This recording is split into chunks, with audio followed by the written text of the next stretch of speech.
say make money, money, make money, money, money. Make money, money, make money, money, money. Money makes the world go round. I'm the talk around town. Remy gave me the sound. Welcome in to Just the Tips podcast by the Stock Jocks. I am your host, George, and with me I've got Bruce and Gordo. How are you guys doing? Yo. We're doing well, man. Or I'm doing well. Yeah. I don't know about It's Gordo. a dog-eat-dog world, and I'm wearing milk-bone underwear. Nice. Well, let's get the business stuff out of the way here. So we're gonna give a financial disclaimer. This is a podcast where we talk about the bull and the bear case of a stock. We'll also hit upon the news a little bit, some things that are going around the market. But before we jump into that, I just want to say this information is provided on this podcast is for general informational purposes only and does not constitute financial, investment, tax, legal, or other professional advice. The opinions expressed here are just of the hosts and not the views of anyone else. Listeners should consult their own advisors before making any financial decisions.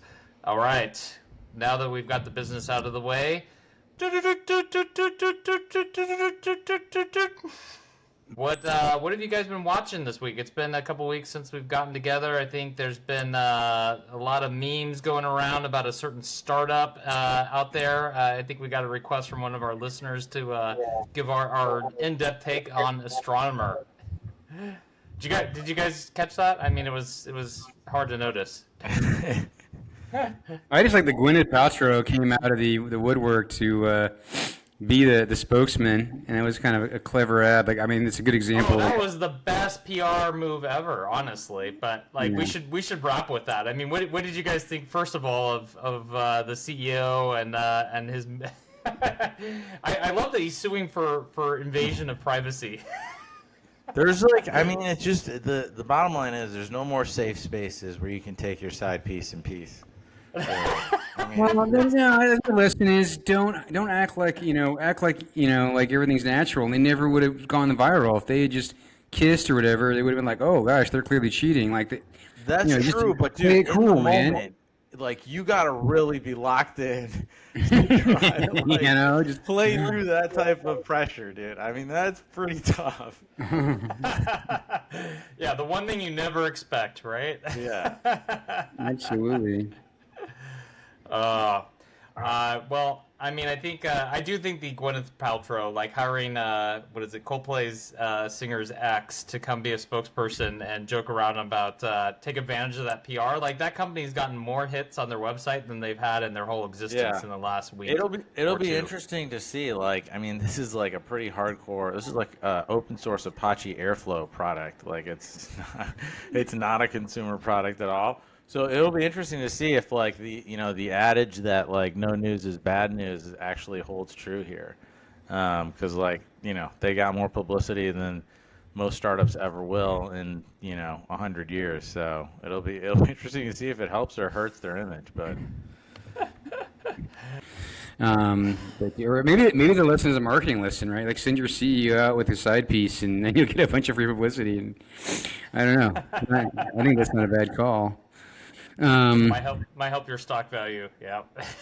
Yeah, or your private valuation, right? Your next round will be an up round for sure. But What kind of up round? yeah, great. What's going up? Boing, yeah. Earnings. There's earnings, right? We've had some earnings that Apple. We've had some great earnings. I mean, the two that really like knocked it out of the park were Meta and Microsoft. And so I think Meta reported just a huge quarter that they just continue to execute quarter after quarter. So shocked the street both with I think continued traction as well as spend. CapEx. They're still saying, hey, they upped for this year. It was basically flat for CapEx, but next year.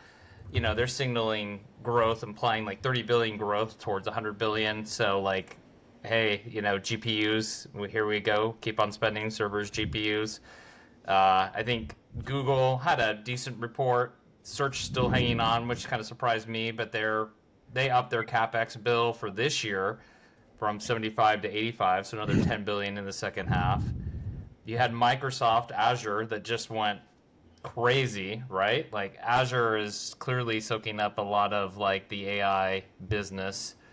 And so like I mean it's just for me it was like very clearly like AI is driving a ton of results for everyone in the cloud area.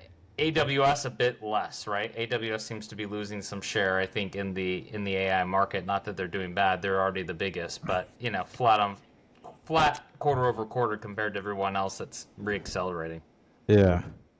I think like it's one of those things where it's like you're almost kicking yourself for not owning, or if you don't own Meta, which I don't. By the way, pretty positive in the pod, right? We were positive, I remember, on this. Yeah. All three of us.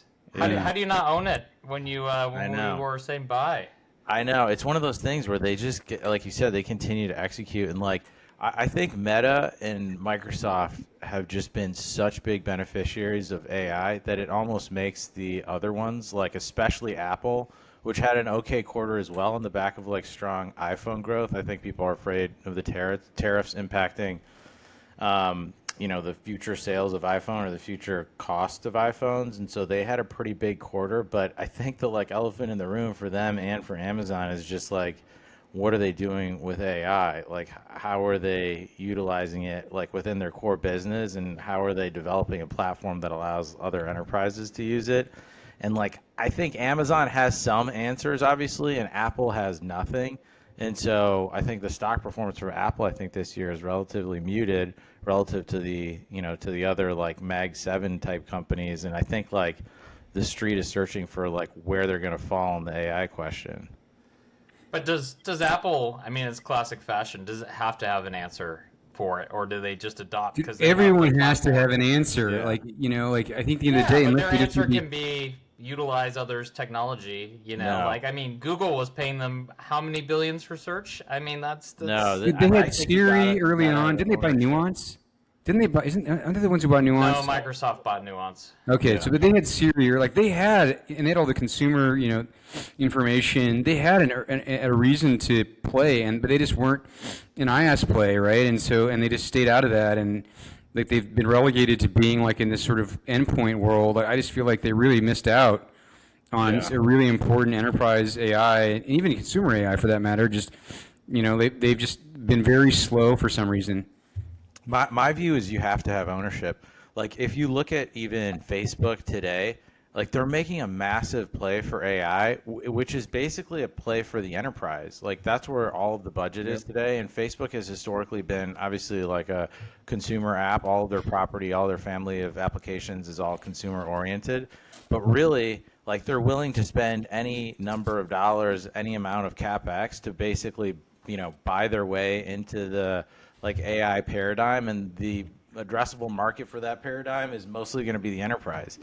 And so like I don't think it's good enough for a company of Apple's size to just sit on the sidelines and like hope they can monetize as like a medium for AI for others. Like I think like you have to have equity and ownership in this, otherwise like you're going to be outcompeted. Maybe they buy Anthropic. Maybe they have to find some way to like. Rumors, right? Perplexity was one that was floated for a while. Right. I mean, they can do it. So I don't. They're down, but I don't think they're out. Apple has the biggest balance sheet of like the Mag 7, I think. I mean, they have the resources to go out and acquire. They have the resources to pay for people. And meanwhile, like Meta is just using their balance sheet to steal people. They're using their clout to like stealing buy Apple their way. People. Yeah, steal Apple. Exactly. Steal everybody. So I just think they're like sitting on the sidelines isn't going to work. I will say the other read through here for me is like all roads lead back to NVIDIA and probably TSMC too. But like everybody is upping their CapEx forecast, and like that's going to naturally benefit NVIDIA and probably a couple others. Well, AMD has been on a tear too. I think there's been rumors that Meta is using more AMD, right? And so that's one that's just like, look at that stock. It's just been up and to the right as well. So, I mean, I think, all of the neo clouds have been rallying. I think it's just bull market, right? AMD doesn't want Jensen smoke, dude.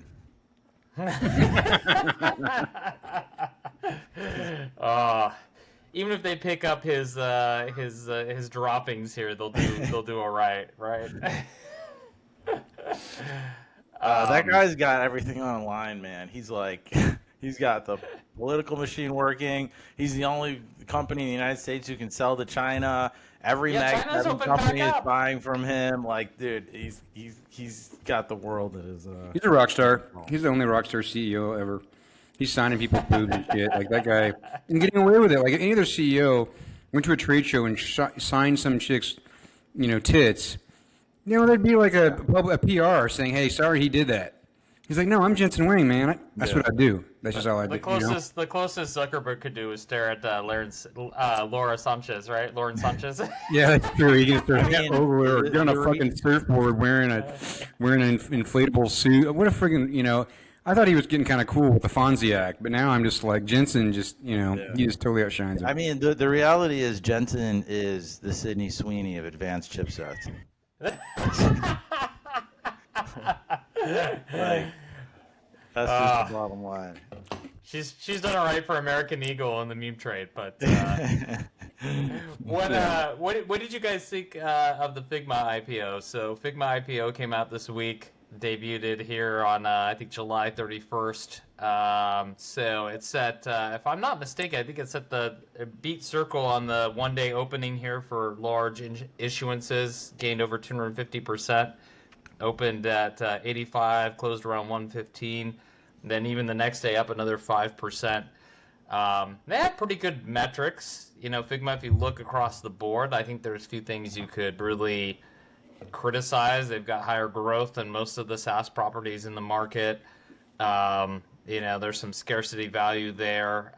But what's your reactions to that? Is the market just overhyped at this point? I think they're like 65 times ARR from what I saw where they landed. So is that justifiable? That's like Palantir, zone. I mean, I think the market is just really starved for new issues, and they're starved for growth, and they're starved for like sexy AI, ARR, Rule of 40 companies that are like hitting on all cylinders, and so they're willing to like overpay for this. It'd be interesting to know like what the breakdown is between institutional and retail here in terms of like who's actually bidding this issuance up. It does go to prove Bill Gurley's point that Figma left a lot, like all these IPOs have left so much on the table. I will say the one read through here is not that Lena Khan was right, which is like one of the dumbest takes I've ever heard, but rather that the venture asset class is back. Like this proves that like you can have. I mean, I think Figma on paper today is a 10x fund returner for 4 funds, and like these are sizable funds. Just this single IPO almost justifies the entire asset class. So that was my read through. Talking your own book there, Bruce. Are you raising some capital? I'm dusting off my resume for investor relations. The window is coming wide open, man. Like this is. I'm gonna show you. Also, I'm just taking my my Wharton textbooks on inefficient markets and just setting them on fire. This is just like obscene. I mean, all the things that are happening right now with like Circle, their valuation going from where it did, all the way up to all the way down. Hey, pat ourselves on the back for that finally coming back. But and we love Nebius here, but like just the valuations are just they're psychotic. They're all over the place. But yeah, I think that you nailed it, Bruce. Like they're just people are hungry for IPOs. There's a lot of software IPOs sitting on the runway just ready to go, and this is going to probably start opening the door like the masterclass that Trump is running on the economy and with tariffs, as Bruce likes to call it. He's he's Teflon, man. Nothing's he can do nothing, and everybody says, hey, he's going to be fine. He's going to be fine. He can't seem to shake Epstein. Epstein. Yeah, we don't even know. Yeah, well, we'll see, man. He owns the Department of Justice, right? Like he's going to, at the end of the day, he's appointed a special prosecutor for his special prosecutor went out for him. So good luck getting any kind of accountability for him. He'll probably legalize pedophilia by the time this is all over. But so yeah, I think that we've beaten this horse to death. But at the end of the day, economy is doing reasonably well. This is a good sign for everybody for the IPO market to be kind of eating up.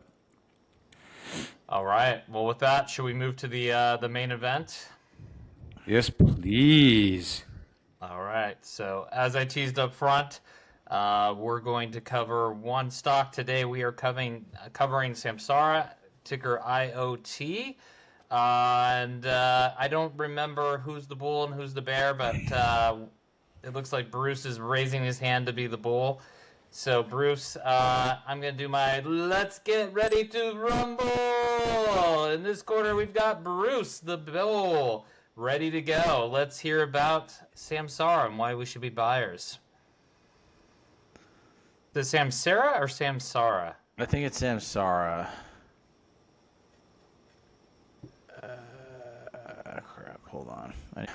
Oh, jeez. Well, boom. Love it. boom. Okay. It is done. Can you guys see my screen? I can see my favorite template. It's kind of small. Why don't you rub it a little bit? Stroke it a little bit. All right, let's see. Barstool Sports for finance. That's our mantra. Oh crap! All right, I can't see you guys, but I'm just gonna roll. Can I'm you guys still see it? extremely good looking. Don't worry about it. Awesome template. All right, I will ignore that. And moving on. So we were talking about a little bit about Samsara. So first off, I just want to tee up, what the company is, what they do, and talk a little bit about where they've come from, and then we'll talk a little bit about the bull case. So Samsara was founded in, I think, around 2015 by a guy named Sanjit Biswas, and I'll talk a little bit more about him. The title of my presentation is The Sanjit Show, so we will definitely come back to him. Sun shit show, maybe. He's a serial entrepreneur, and he founded Meraki before founding Samsara, but we will come back to that. So Samsara, what do they do? So they're a fleet and vehicle telematics company for the most part. They basically have hardware that they can put into trucks and into commercial vehicles to allow for fleet operators, for the most part, to understand, what their drivers are doing, if they're driving safely, what their vehicles are doing, what routes they're taking, and really try to manage effectively what these fleets of operators and what these fleets of vehicles are doing. It's, sort of, in some ways, like folks would think this is somewhat of an esoteric, product and solution just because it isn't as mainstream or commercial as maybe some of the other names that we've covered.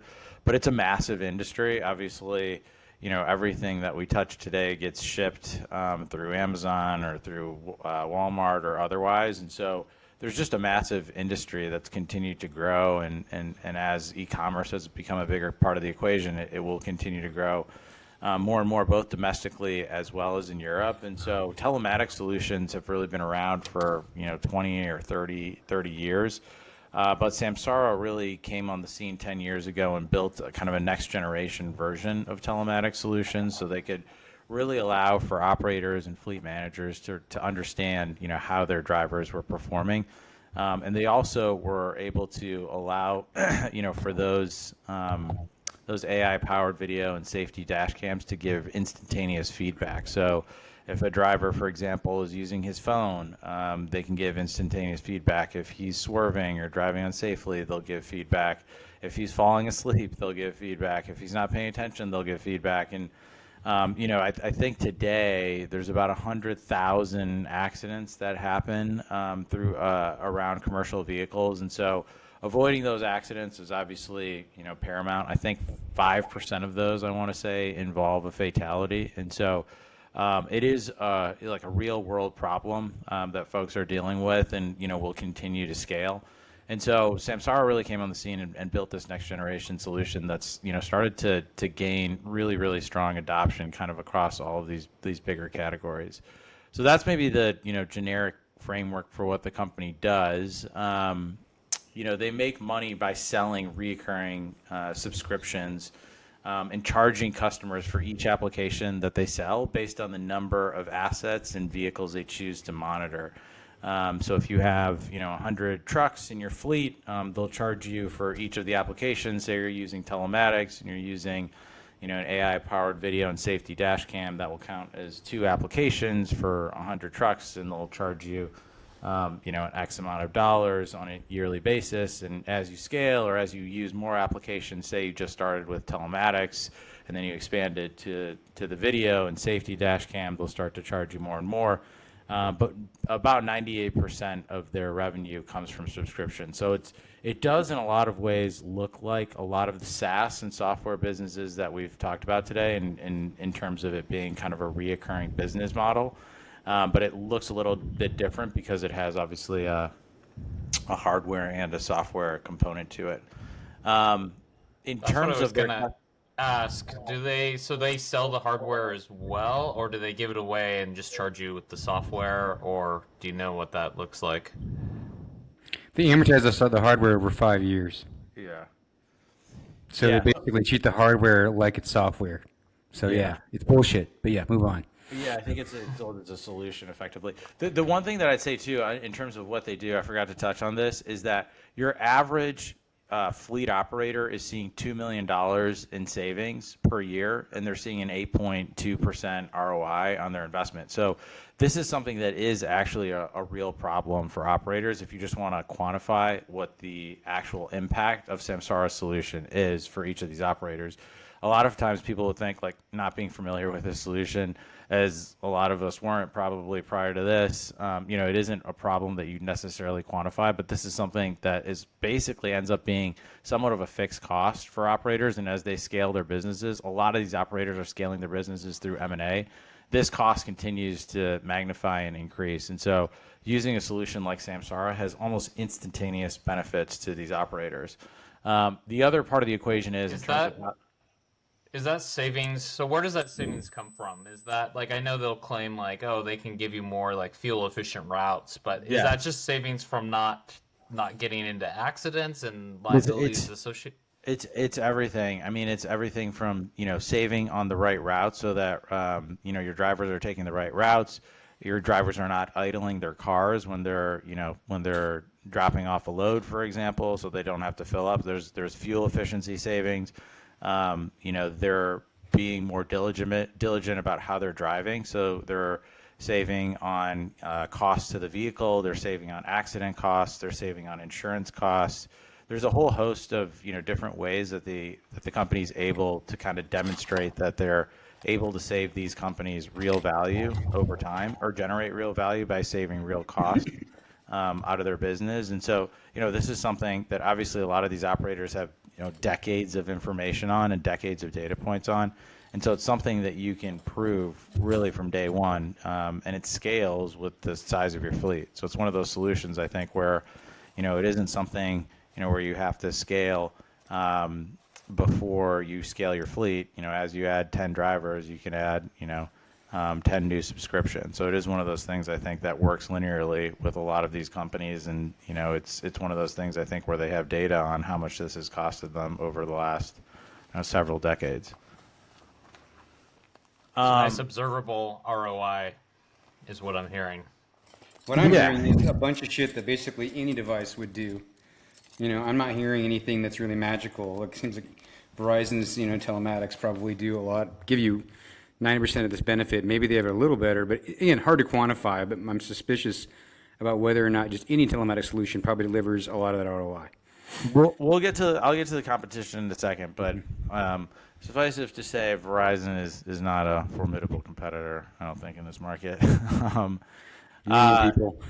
only thing that I'd say about how they make their money, like, more than 50% of it, just to give you a frame of reference for how big the average customer is, over 50% of their customers are spending over $100K with Samsara every year. So, and that number has grown sequentially year over year. So it is one of those companies where we're seeing ASPs really grow over time, which I think is a testament to both the growth of the fleet operators, the growth of their applications, and a testament to the value of the company and the value that they're providing these operators.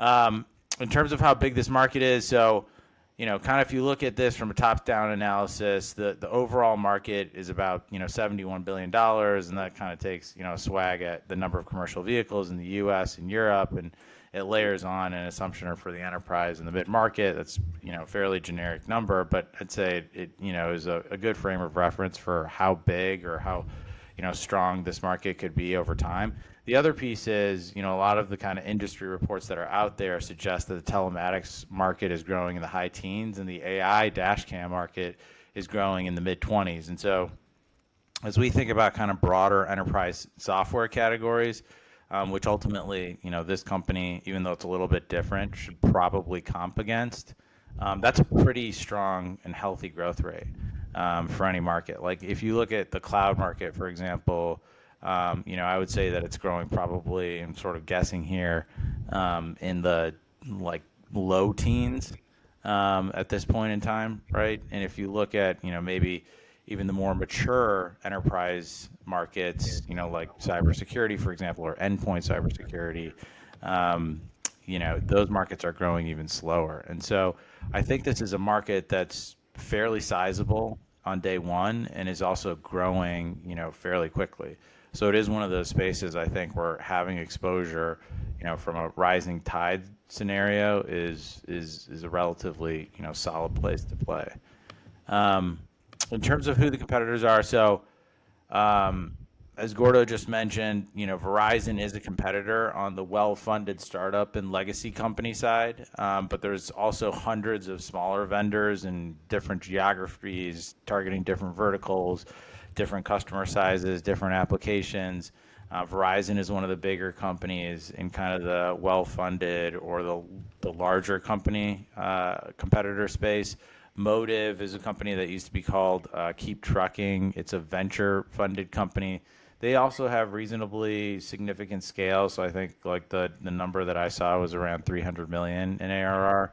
And so, I think they're a company that's seeing real traction in this space as well. Trimble is also a legacy company. Analytics, I think, is a company that was acquired by private equity. I think Permira acquired it for $2.5 billion. But obviously they're looking at it, from a different lens in terms of, financially engineering the return. And so I think this is a market where there's a handful of larger companies that don't have the breadth and depth of the Samsara solution.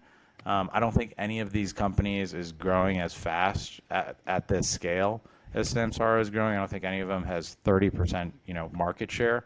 So really it's a question of, do you want to bet on this business, number one, this market, number one? And if you do, you'd probably want to say, do I want to bet on the market leader? Like if you're investing in Verizon, for access or exposure to the telematics market, you're probably, mostly going to be driven by their subscription revenue from their mobile users and their subscription revenue from their cable users, right?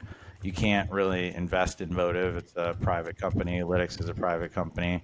A lot of the, fragmented smaller companies you wouldn't be able to invest in either. So it's a question of, do you want exposure to this market? And if you do, betting on the industry leader, I think is probably the right approach.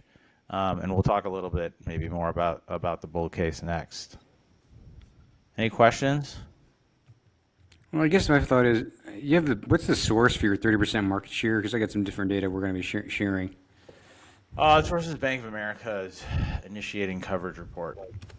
There's been companies in this space, like I said, for decades that are much, much smaller, that have never scaled to $1 billion in ARR in 10 years, let alone, they've been around for several decades. So I think it is one of those things where it's like, it sounds pretty straightforward on the cover, but I think actually building this solution is much more nuanced.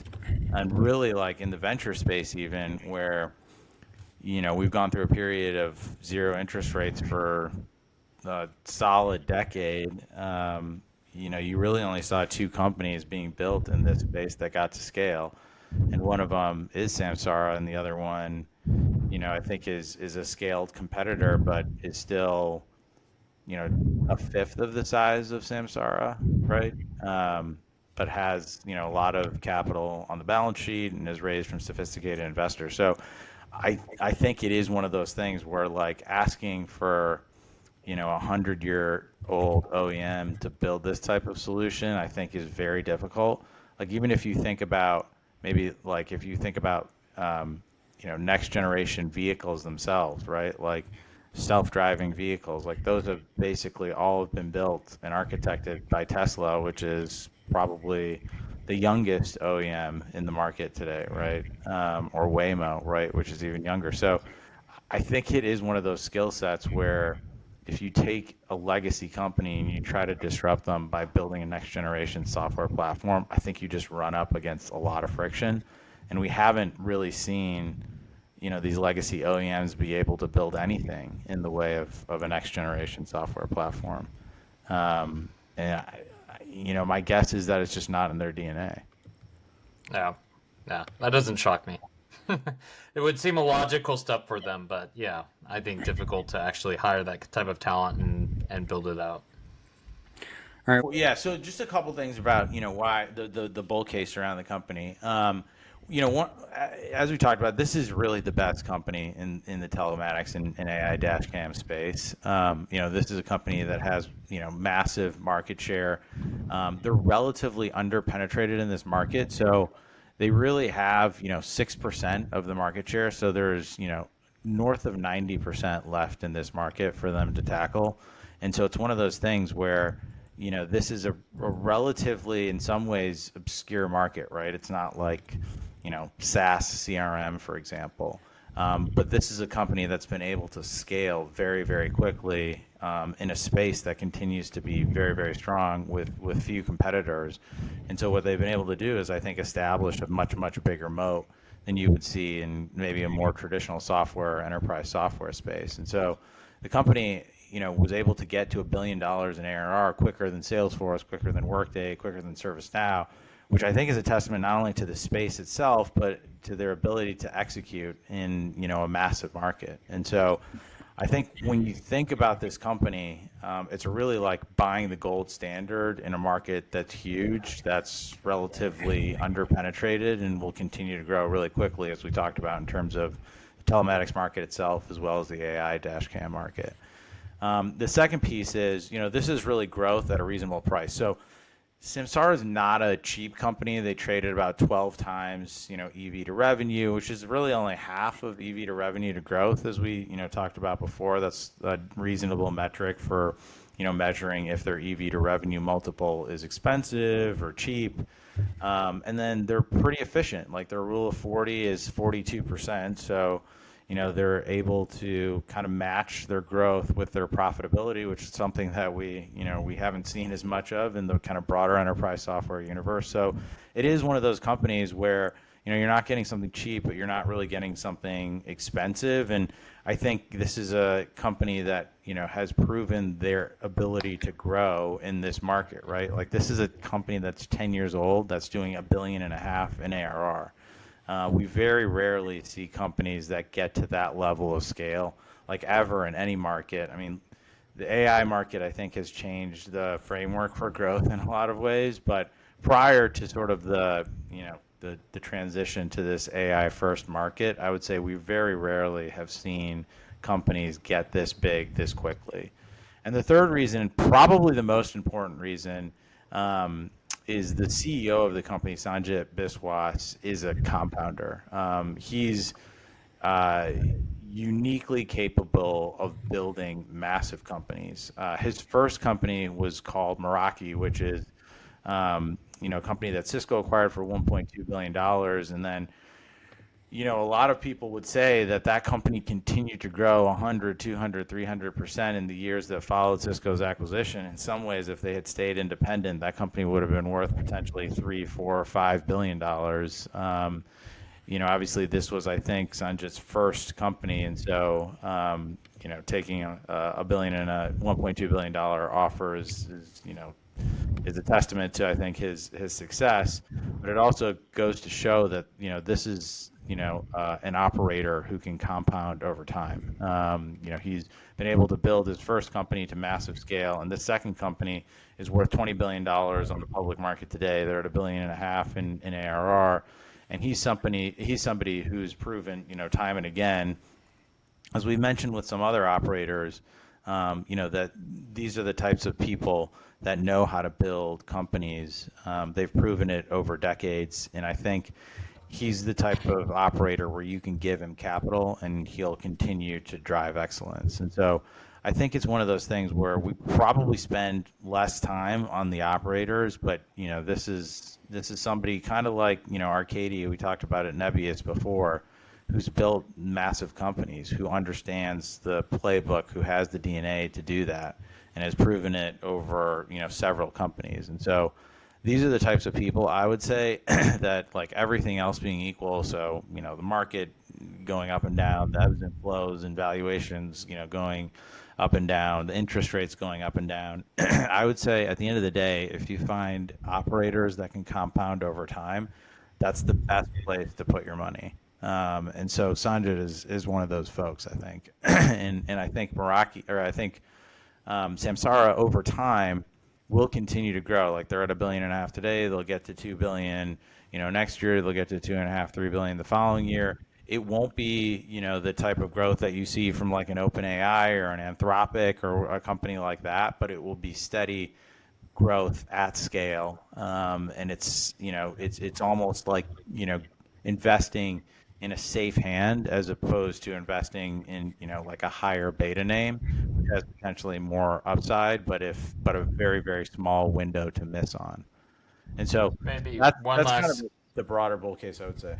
quick question from the host here. Do you know, does he have voting control of the company? Is he like super voting, or he's going to stay in there no matter what?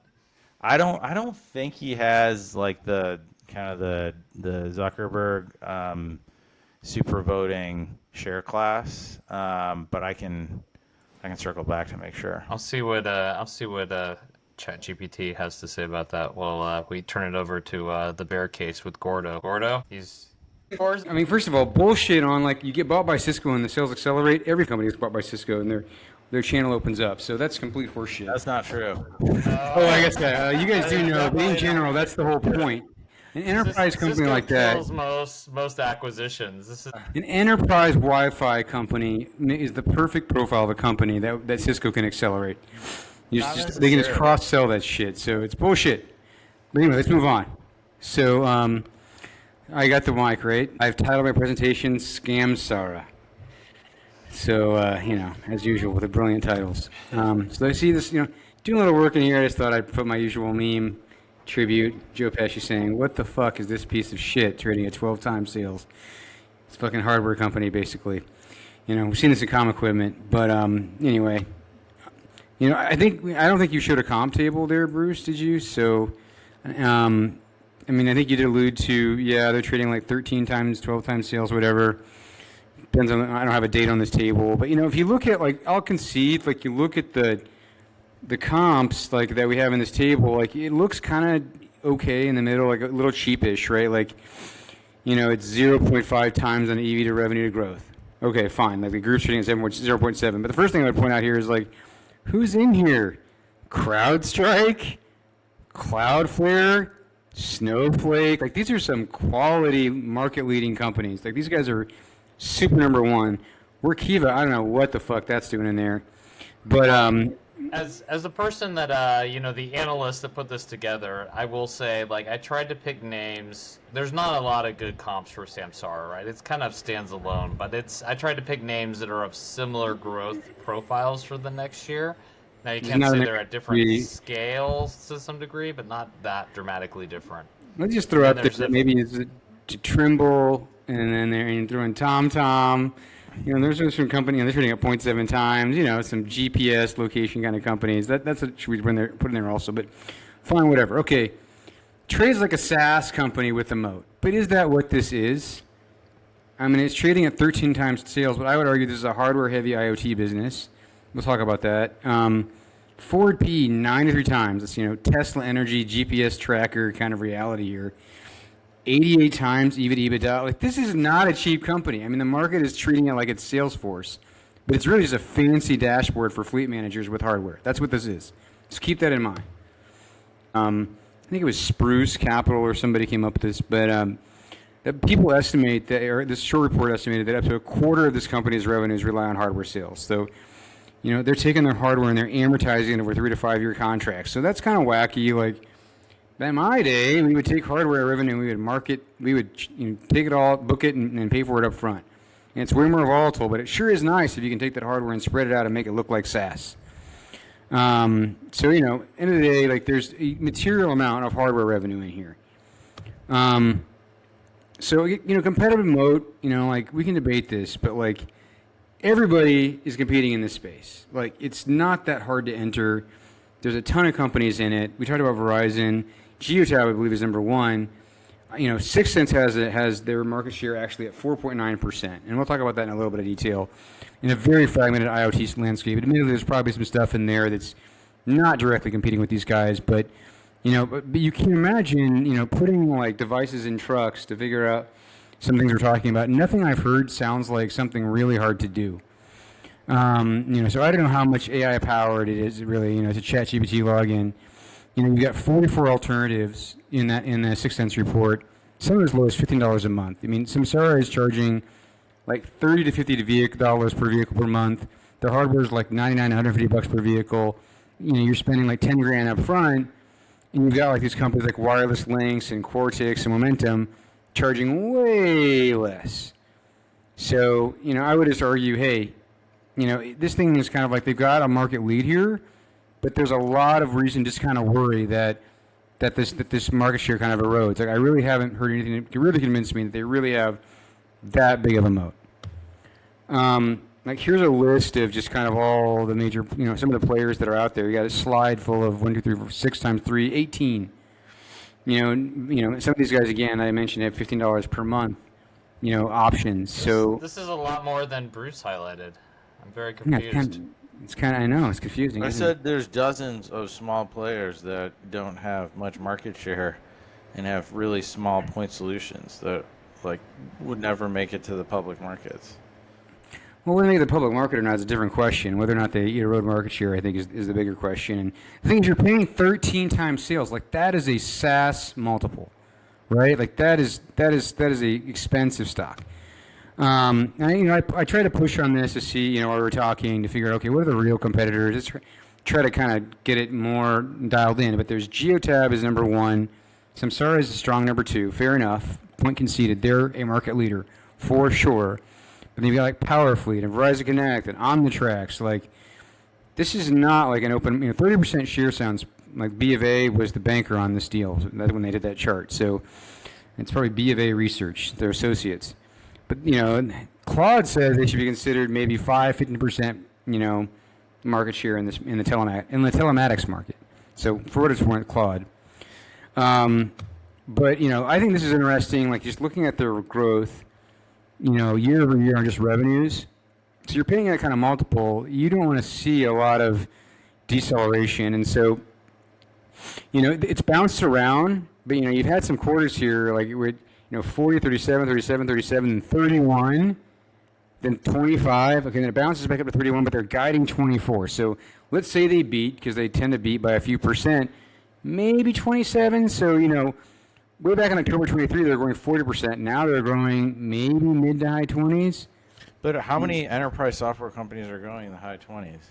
Yeah, but I would just say that's fair, but they're decelerating quarter on quarter, and right now the forecast to grow at 20% next 12 months. Like high growth, which are still slower than Samsara, software companies are trading at like an average of 18 times next 12 months revenue. And this is a hardware company, keep in mind, and they all don't have 44 competitors. I mean, how many competitors does Cloudflare have? Yeah, but I think it's better that they have a bunch of small, competitors in niche markets that would never be able to have the capital wherewithal, would never be able to the platform breadth, would never be able to have the scale that this company does. Yeah, I think if you're like a Cloudflare or like a CrowdStrike, you have 100 pretty well financed competitors in the market that do have real capability to get to potentially more scale. Now this is IoT. I mean, you say the word endpoint and it just makes me cringe, right? Like it's these endpoint markets, sustainable differentiation, hard to believe. Even with software in the cloud managing it. I mean, the best cases you could talk about is like Meraki, and but guys like Aruba. There were some losers in that category too. That were market leaders, and things did get commoditized in that space. So, Can I ask a question? How much of the current guide down. I think one, we've seen the valuation come down, and it actually used to be higher. So I think the valuation is reflecting the lower kind of growth that we see here on this chart, going from mostly high 30s down to, call it, low 30s now to 24%. Like, how much of that is caused by tariffs and tariff uncertainty, and is that a short-term turbulence versus really a long-term change in, I guess, the fundamentals of this business? No idea. I mean, I guess everybody should be seeing it. Like, why would they be seeing it more than somebody else? Yeah, And they're it feels international like business. either that could be an entry point for a stock if you believe long-term, like, commerce will flow, or if you believe, hey, maybe they're permanently, damaged because there's just going to be less, trade patterns are changing. That creates kind of a different narrative. Yeah, I mean, it's possible. I mean, I don't know. When I'm paying 13 times for a company with some hardware and a whole bunch of competitors, decelerating growth like this it's pretty dramatic. I don't know. We'll see. But fair point. Who knows? Hard to tease that out. Nobody knows the answer to that question directly, I think. But I do think this is sort of interesting. Like, so this is from Goldman Sachs. If you're looking at the net new ARR growth in Q1 26, it was only 5% versus 21% in Q1 of 25. Like, so just massive deceleration in new customer pipeline growth. So, just sticking, ahead of the coverage, just more data. It could be tariffs, but, again, this sort of thing just kind of worries me. So, I have nothing, I'm not going to belabor this. At the end of the day, I think the valuation looks fairish, but then I think you look at the comps, and this is no Cloudflare, this is no CrowdStrike. It says durable SaaS, but there's like 25% hardware by some measures. Huge amount of alligators out there in this competitive mode. Some signs the growth is decelerating. 13 times too much for the internet of trash. Mic drop.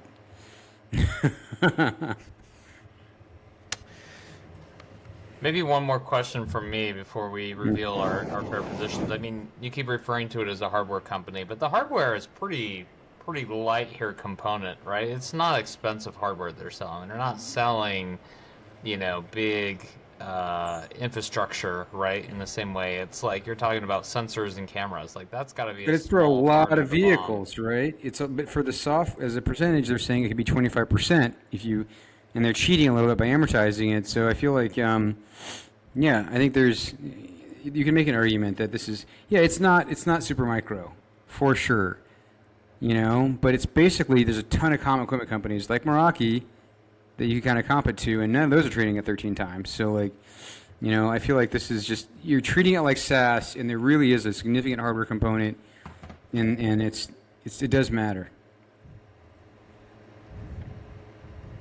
All right.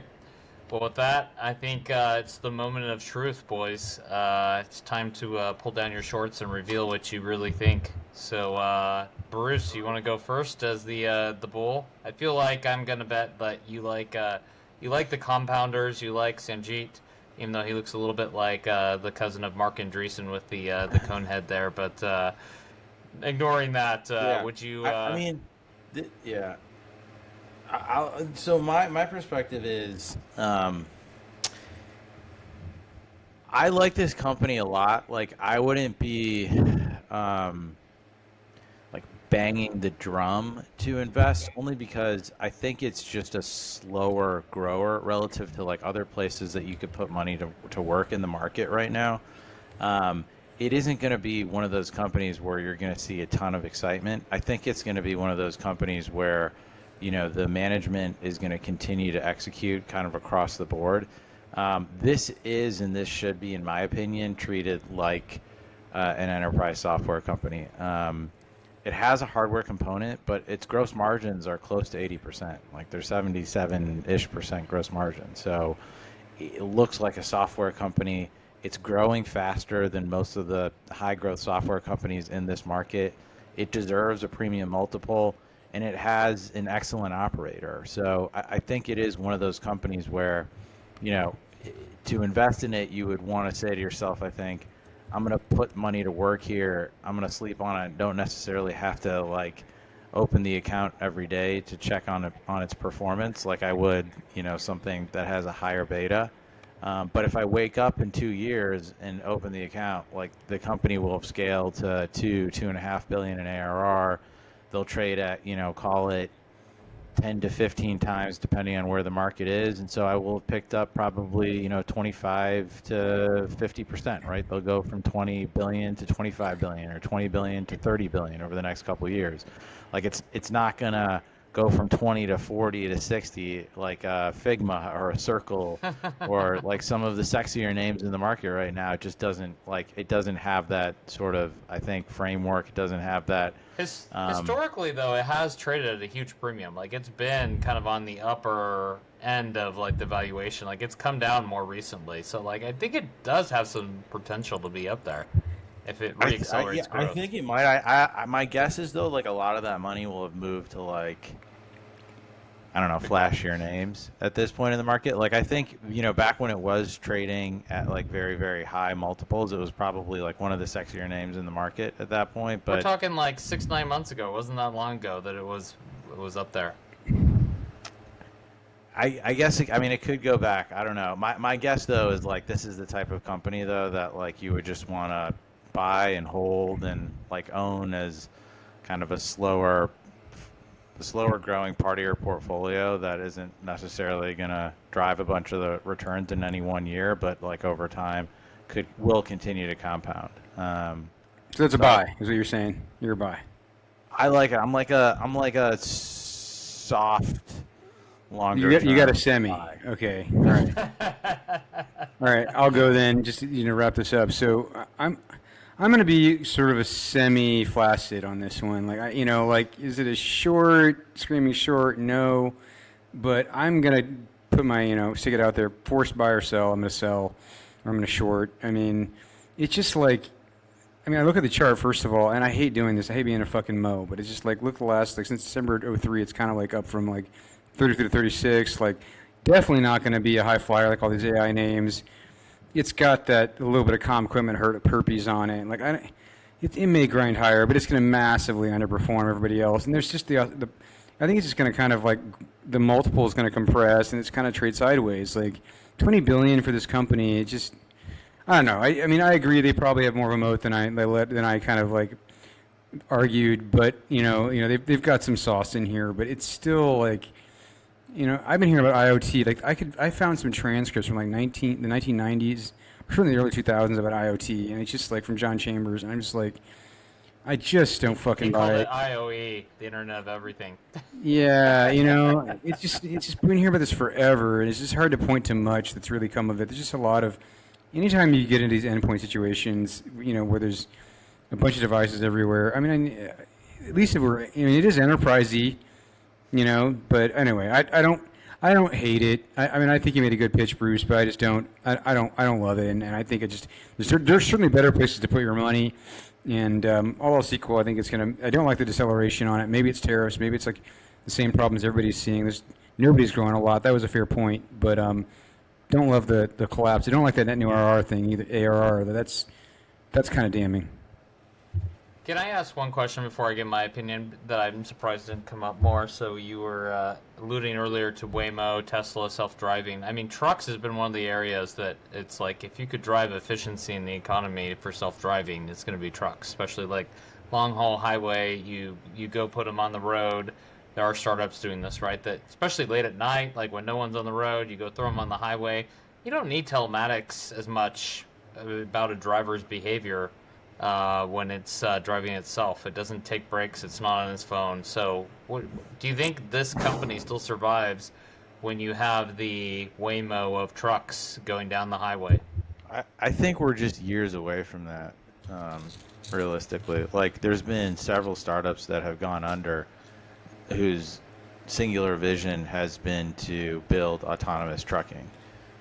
Because their vehicle patterns are different, like their routes are different. You can really just use autonomous for the long highway stretches, and then the on-ramp and off-ramp is when you'd have an operator take over. So there's different variables that you consider for trucking. I just think we're further away from that than like it will take to make money in this name effectively. Yeah, maybe you have trucks all park at the local truck stop that where they need to get off, and you have a driver hop on and do the short haul through the city. But that guy's not falling asleep. He's driving 20, 30 minutes. He's not driving 8-hour shifts in the same way that they do today. But I think like over the next like 10 to 20 years that might become a reality, but in the next kind of 5 to 10 years, I think like the market opportunity should be as strong tomorrow as it is today. So I am a buy on this one, I think, but I'm gonna be like an opportunistic buy. I think tariffs are causing them a lot of, like, they talk about like the sales cycles getting longer. Like, I think tariffs are causing like a lot of headache in the near term for them here. So I think the opportunity is like buy in opportunistically. Like, I wouldn't be shocked if their next report isn't great with the tariff uncertainty, or it's going to be a little up and down. And so I would pick my spots, get in, and I think these guys will go a long ways. And I'm a big fan of Sanjit. Like, I've crossed paths with him a couple times. Like, there's a few operators out there in the world that I've met in my lifetime that I'm like, okay, I would give money to them blindly. Like, he would be one of them. I think the guy just really knows what he's doing. So, like, I would trust in him to pivot the company in the right directions. So I think, like Bruce said, it's like trust and management. Like, this is an A+ management team you actually have a chance to invest in, and so like go for it. And so I would just very opportunistically try to add to this. And right now, like, I'd add a little bit, and then I'd hold some back and see if I can add some more at a cheaper price. All right. So you broke the tie. The pod's a little bit bullish on this one. Yes, we're a little Semi-erect. You try to bring it down as you normally do, Gordo. That's my role. That's what they pay me to do. Kill a good time. All right. So with that, bulls make money. Bears make money. Bears make money. Pigs get slaughtered. Oink oink. We out. Say make money, money, make money, money, money. Make money, money, make money, money, money.